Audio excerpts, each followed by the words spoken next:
This week we've got a really great Saturday screencast planned for you all. You guys asked for it, and today I will show you how I achieved this edit from beginning to end. This is our before and after, really vibrant, lots of beautiful, rich evening colors infused into this photograph. Also, keep in mind you can check back every Saturday for a new Saturday screencast Photoshop tutorial, and check out the blog every Tuesday for our Tuesday tips. Really great for photographers, not just Photoshop. Okay, so just real quick here before we jump in, I know that as of now I'm still in the process of recording the video. I do, however, know it can be a bit lengthy. I don't want you to think that completing this look on your photographs takes a long time. I just like to take my time in explaining things to make sure that everyone really just gets it and knows how to achieve the look and how, my thought process in achieving the look, so you can duplicate it and kind of modify it to work more for your needs. So in all actuality, it only took me probably about 3-4 minutes to edit this photograph, but I know the tutorial will probably go a little bit longer than that. So just keep that in mind. Okay, so again, this is the photograph that I had started with. I shot in RAW, and this is what the photograph looks like right out of camera.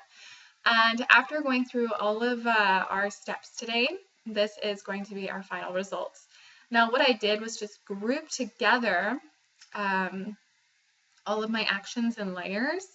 I grouped them together into a small group here so I could easily show you the before and after.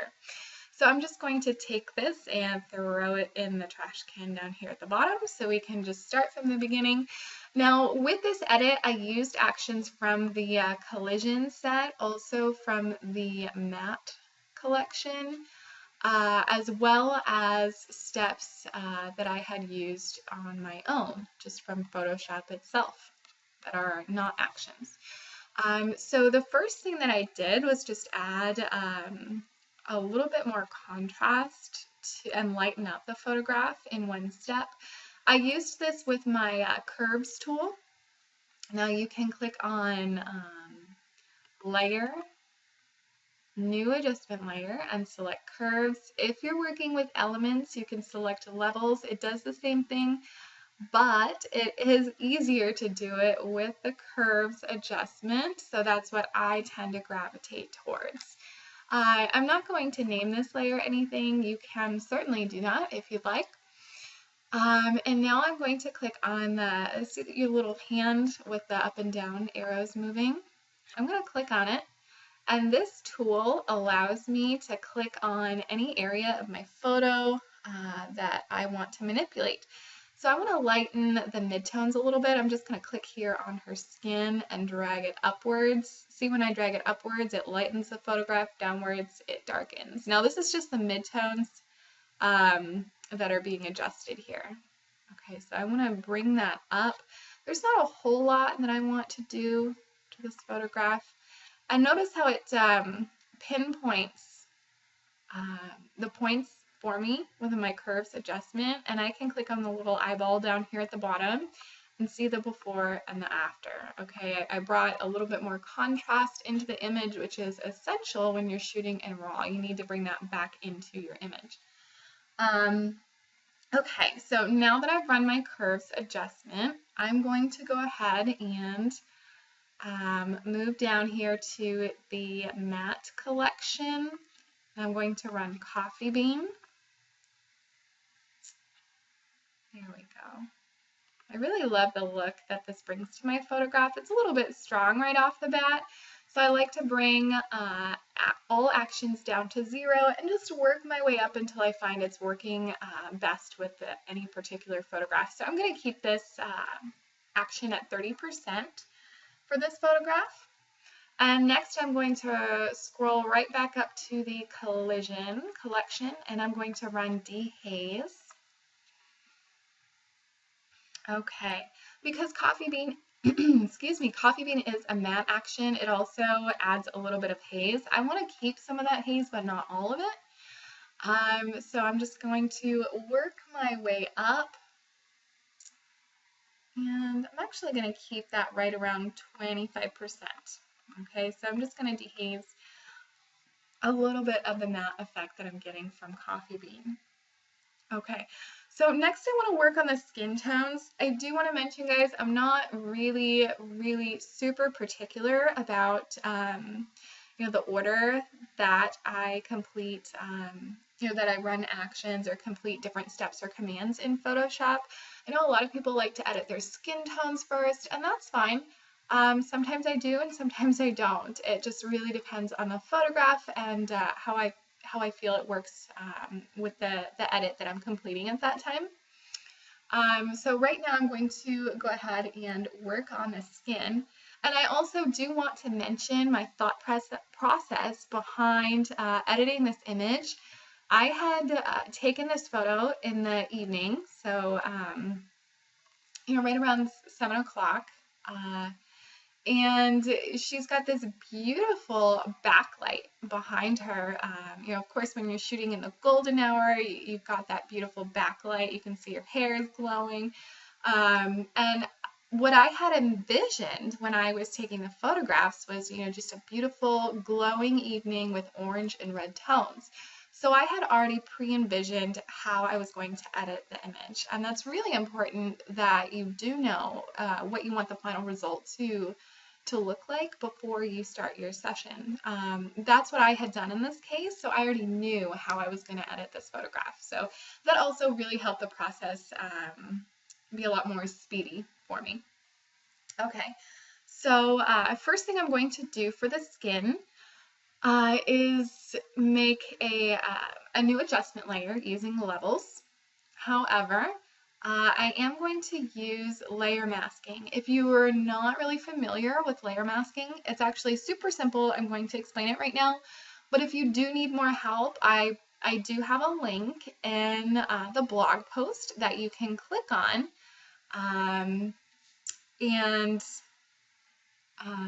The link will take you to another blog post that I had, or another video that I had created on how to use layer masking, and it goes a lot more in depth.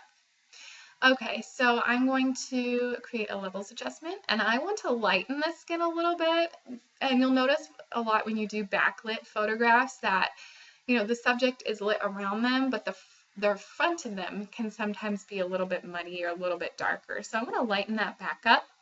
Notice how I'm lightening the whole photograph right now. We're going to fix that in just a moment, so bear with me. So I'm just bringing the midtones up to 120. I'm lightening the photograph. Okay, I'm going to exit out of that. Notice how I've got my levels here in my layer panel. And I just want her skin to be affected, not the entire photograph. So I've got my layer mask selected, which is the white box on my levels layer. And I'm going to select Edit, Fill, and I want to use the foreground color because I know my foreground color is black. If your foreground color is not black, then you can just scroll down here and select black, or color and select black there. I'm going to press OK. And notice how the effect has been covered up. The two rules of using layer masks, again, this box is your layer mask, whether it's black or white. Always remember, black conceals and white reveals. My mask was white previously, the entire effect was revealed. Now it's black and the entire effect is being concealed.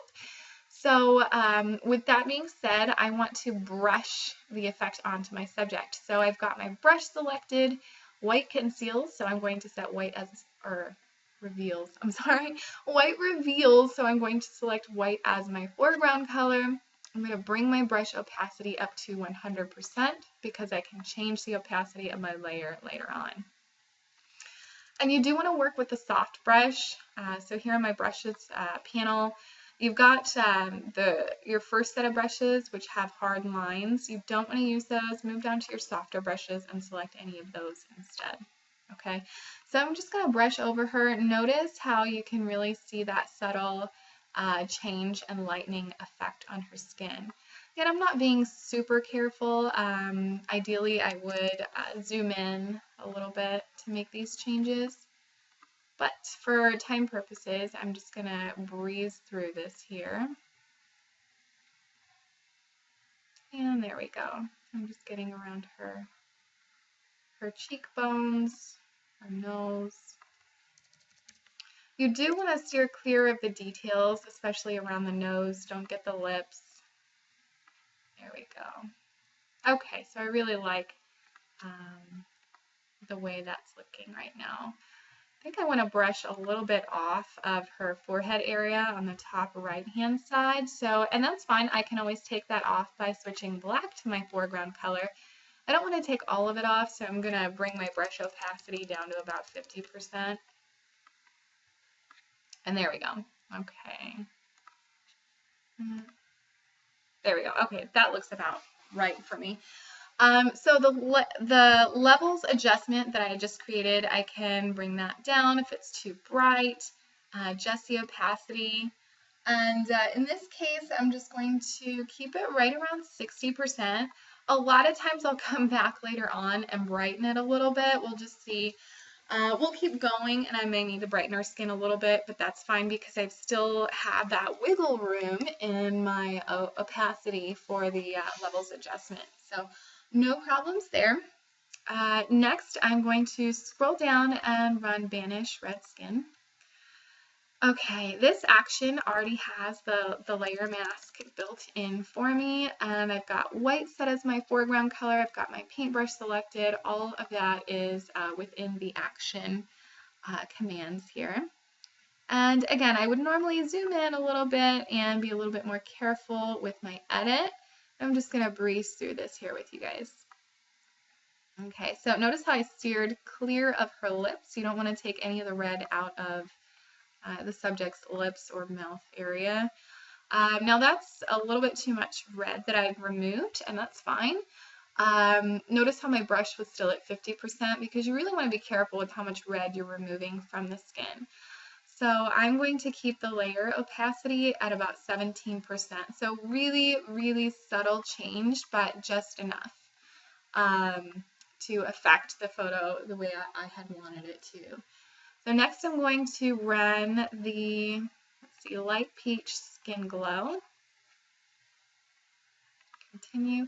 Again, since I'm working with the skin, I don't want to work with 100% opacity. So I've still got my brush at 50% opacity, and I might adjust the actual layer opacity here in just a moment.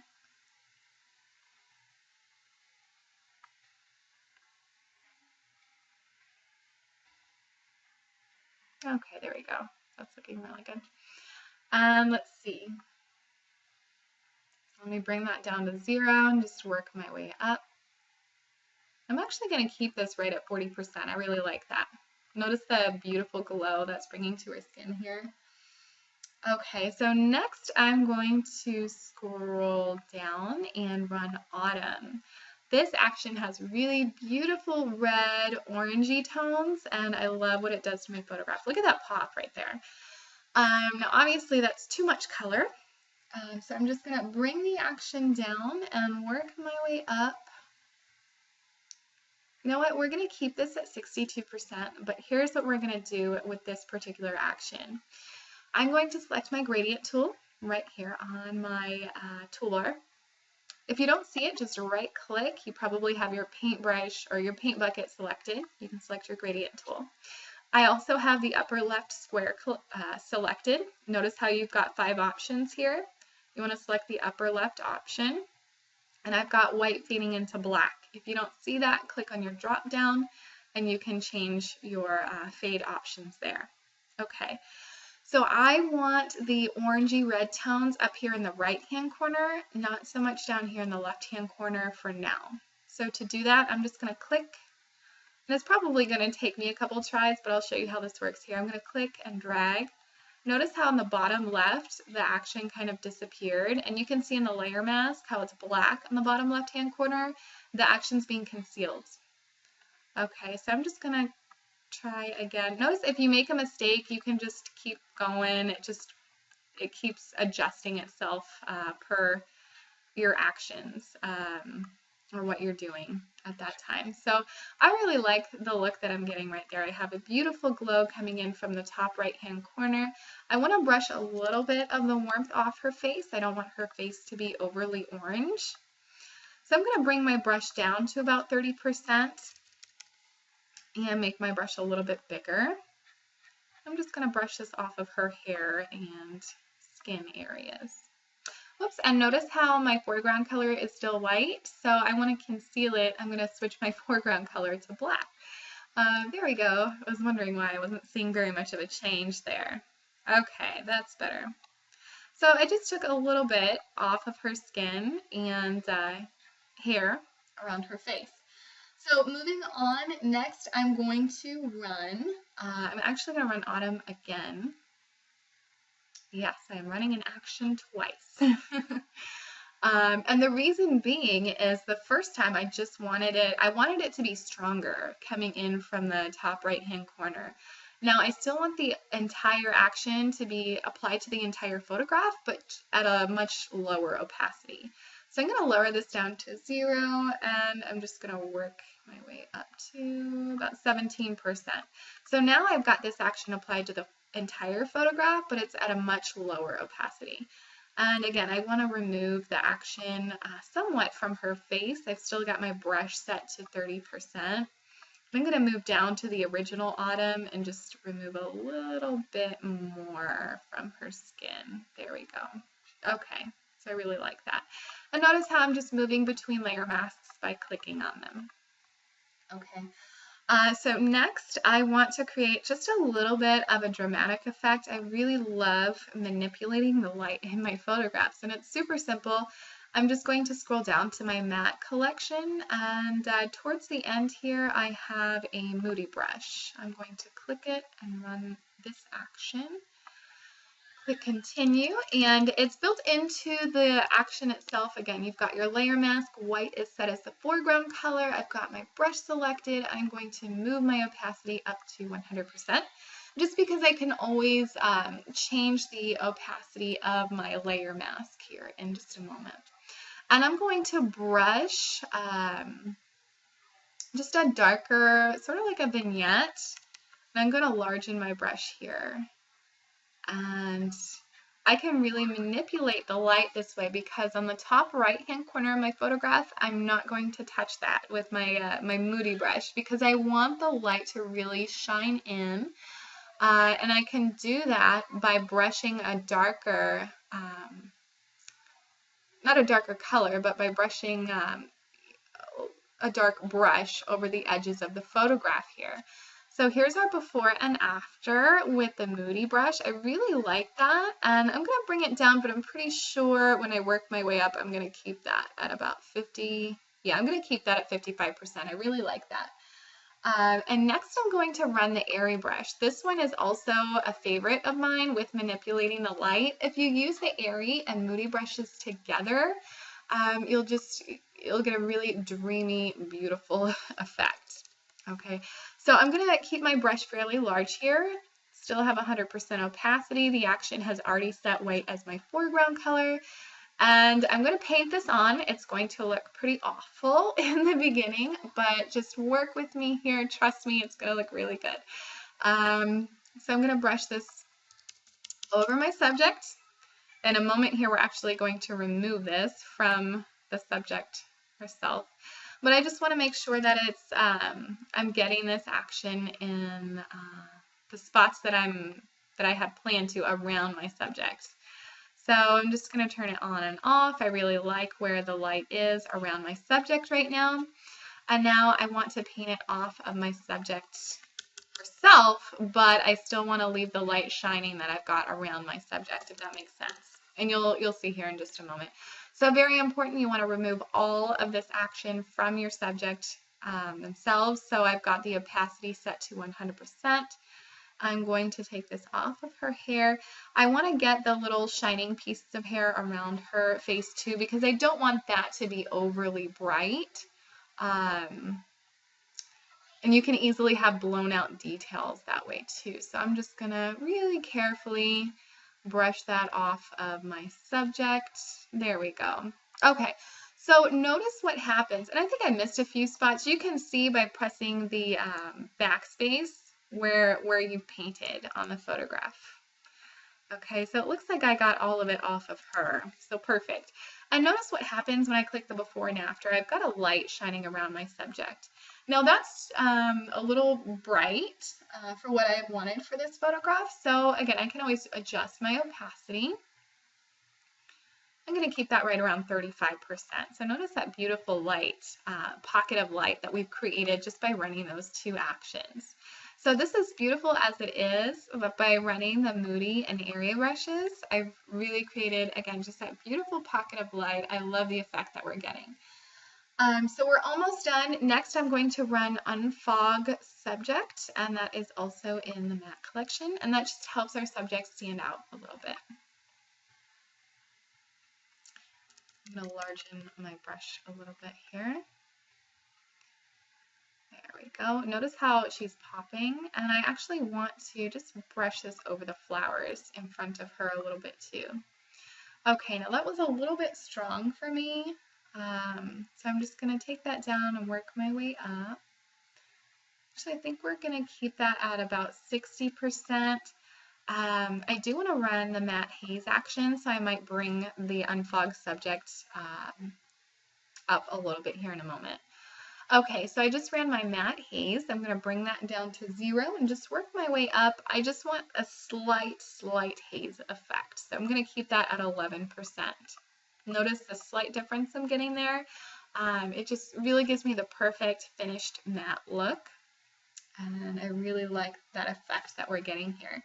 Okay, so one last thing that I want to do, I'm going to go back down to levels where we had adjusted her skin tones, and I just want to make sure that 60 was the best opacity to keep that at. I'm actually going to bring it up to 70, and I want to brighten the image just a bit here, so I'm going to run Fix It under Exposed. Okay, so notice how when I run it, the entire image is brightened just a bit. I'm going to bring that down to 0. And let's see.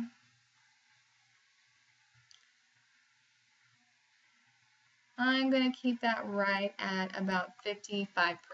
So notice that's lightening our image just a bit there. Okay. And that is it from beginning to end, how I had created the beautiful, rich, orangey red evening tones that you see in this photograph. So let's go ahead and group up our actions and the layers here. You don't have to do this. I'm just doing this for before and after purposes. So we've got Amanda's actions. There we go. I'm going to click on the little eyeball. That is our before. And here's our after. So really, it's sort of a subtle edit. Obviously, we've got more of a color pop. You don't have to do too much to really create a beautiful look for your image. Again, don't worry about going overboard. The sky is the limit. There's really a lot that you can do with any image. I would suggest when you're shooting to really have that look in mind and what you want your final image to look like, and that really helps during the editing process. So we're going to do one more real quick thing here just to kind of show you everything that you can do with an edit. I'm going to run the charcoal black and white action. Now I had shown on my Facebook page black and white and color version. I love black and white. I think black and white images are beautiful. So I just want to show you this image in black and white as well, and what I had done to sort of manipulate the action. So here we've got our charcoal on the top. This is just the black and white image in itself. So black and white applied on top of our already edited image. And that is gorgeous. I'm loving it as is. I still really like that smoky matte effect, but it's kind of overdone when I turn that on. So I'm just going to open my folder. If you've got elements 11 or 12, your open folder action is at the bottom of your actions collection. And I'm going to start at the top here with my contrast, and I'm just going to bring it down and kind of work my way up a little bit. I'm going to keep that right at 28%. Same thing with the matte. I'm going to keep that right at 20%. And the warmth, let's see here.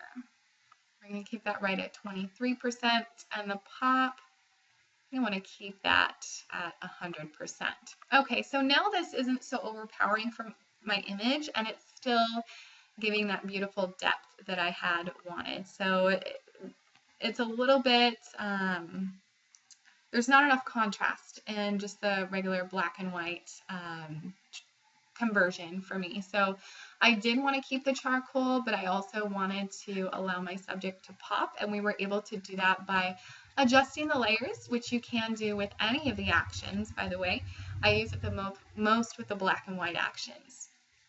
Okay, so really, really simple edit. Again, I did this in 3 to 4 minutes, and the reason I was able to do that is because I had a look in mind before I started, and I was able to use the actions to create a look really, really super fast and quickly, and I was able to manipulate the light easily with the airy and moody brushes. So I hope you really enjoyed this screencast.